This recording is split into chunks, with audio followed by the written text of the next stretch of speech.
So ఇది పరిస్థితి. So జనాలు కూడా ఆలోచించాలి. పైసలు తీసుకొని ఓటేస్తే ఇగో ఇట్లాంటి వాళ్ళు లీడర్లు అవుతారు. పరిస్థితి ఇట్లనే ఉంటుంది. మనం రోడ్డు గురించి అడగట్లే కదా, మనకు పెన్షన్ రావట్లేదు, అది రావట్లేదు, ఇది రావట్లేదు అని ఫ్రీ స్కీమ్స్ గురించి అడుగుతున్నాం. ఈ రోడ్డు బాగాలేదని లీడర్ నిలదీసే శక్తి నువ్వు కోల్పోయినప్పుడు నీకు రోడ్డు ఎట్లా పడుతుంది? ఇవాళ ఏం లాభం? 19 మంది ప్రాణాలు గాల్లో కలిసిపోయినాయి. ఇప్పటివరకు చనిపోయిన వాళ్ళ సంఖ్య మొత్తం యాక్సిడెంట్లు తీస్తే కొన్ని వందల మంది. మీరు లోకల్ కదా, జిల్లా లీడర్ మీరు. సో మీకు ఇంకా క్లారిటీ ఉంటుంది. ఇప్పుడు ఈ చేవెళ్ళ బీజాపూర్ హైవే పైన ఇప్పుడు జరిగినటువంటి ఈ యాక్సిడెంట్ అత్యంత హృదయ విదారకమైంది. కానీ ఇట్లాంటివే అనేకమైనటువంటి యాక్సిడెంట్లు చేవెళ్ళ ప్రాంతంలో జరుగుతుంది. మొన్నడ పూడూరు దగ్గర పూడూరు జరిగింది. ఇప్పుడు ఈవెన్ పక్కన కూరగాయల అమ్ముకుంటుల మీద దూసుకుపోయి అప్పుడు ఆలూరు దగ్గర జరిగింది. అంతకుముందు ఆటోల మీద వస్తున్న పోతుల మీద. ఇప్పుడు తాండూరు వ్యాపార కేంద్రం, అక్కడ నుంచి నాపరాల దిగుమతి, అట్లాగే సిమెంట్ దిగుమతి, ఇప్పుడు జరుగుతున్నటువంటిది పక్కన అంతానంలో జరుగుతున్నటువంటి మైనింగు, ఇట్లాంటి వాటి వల్ల విపరీతమైన హెవీ వెహికల్స్ తిరుగుతున్నాయి. రోడ్డు చాలా చిన్నది. ఈ రోడ్డుకు సంబంధించి 2018లోనే ఈ నేషనల్ గ్రీన్ ట్రిబ్యునల్లో కేసు పడ్డది. కేసు పడితే ఆ కేసు మీద కనీసం దాన్ని తొలగించి రోడ్డును వెడల్పు చేయాలన్న పని ఆ రోజు ఉన్నటువంటి సవితా ఇంద్రారెడ్డి చేయలేదు. ఇప్పుడు ఎంపీ ఉన్నటువంటి కొండ విశ్వేశ్వరరెడ్డి ఏం చేయట్లేదు, యాదవ్ కూడా ఏం చేయట్లేదు.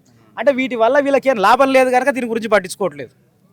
ఉన్న వాస్తవం చెప్పాలంటే బిగ్ షాట్సే కదా, రంజిత్ రెడ్డి, విశ్వేశ్వర్ రెడ్డి, సవితా ఇందారెడ్డి, పట్నం మహేందర్ రెడ్డి, బిగ్ షాట్సే అంతా. ఇప్పుడు వీళ్ళకి కావాల్సింది వాళ్ళ ఇక్కడ ఉన్నటువంటి ప్రజల శ్రేయస్సు కన్నా కూడా వాళ్ళకు ఎక్కడి నుంచి డబ్బులు వస్తాయన్న దాని మీద దృష్టి తప్ప ప్రజల జీవితాల మీద, వాళ్ళ ప్రాణాల మీద వాళ్ళకి ఏమాత్రం లేదు.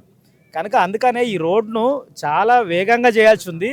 అసలు శాంక్షన్ ఒకటి నేషనల్ గ్రీన్ ట్రిబ్యునల్లో పడడం ఒకటైతే, గత 3 ఏళ్ల కిందటే 1000 కోట్ల రూపాయలు శాంక్షన్ అయినాయి. దీనికి శాంక్షన్ అయినటువంటి దాన్ని కూడా పని చేయించడం లేనటువంటి దుస్థితి ప్రజాప్రతినిధులకు ఉన్న తర్వాత ఇప్పుడు ప్రజల జీవితం శాంక్షన్ అయిన తర్వాత కేసు అంటున్నారు. కేసు ఏమైనా అడ్డం ఉందా దీనికి?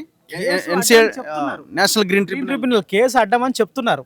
ఇప్పుడు ఆ గ్రీన్ ట్రిబ్యునల్ ఇటువంటి కేసులు ఇప్పుడు మీరు అనేకమైనటువంటి రిపోర్ట్లు చేస్తున్నారు. ఇప్పుడు భూదందాలు కానీ, రియల్ ఎస్టేట్ వెంచర్లు కానీ, మరి అన్ని క్లియర్లు అయిపోతున్నాయి. ఎందుకు అవి దామగుండం అన్ని క్లియర్ అయిపోతున్నాయి కదా, అన్ని క్లియర్ అవుతున్నాయి కదా. ప్రజలకు సంబంధించిన విషయాలు ఎందుకు క్లియర్ అవుతలేవు అంటే మీకు లాభాలు లేవు కనుక మీరు క్లియర్ మీద దృష్టి పెట్టట్లేదు. కనుక టెండర్ల లొల్లి ఏమన్నా ఉందా? నీకు రావాలి, నాకు రావాలని ఏమైనా? ఆ టెండర్ల అది కూడా ఉంటుంది. అది కూడా ఎవరికి వచ్చిందో ఈ టెండర్? మెగా కృష్ణారెడ్డికే వచ్చింది.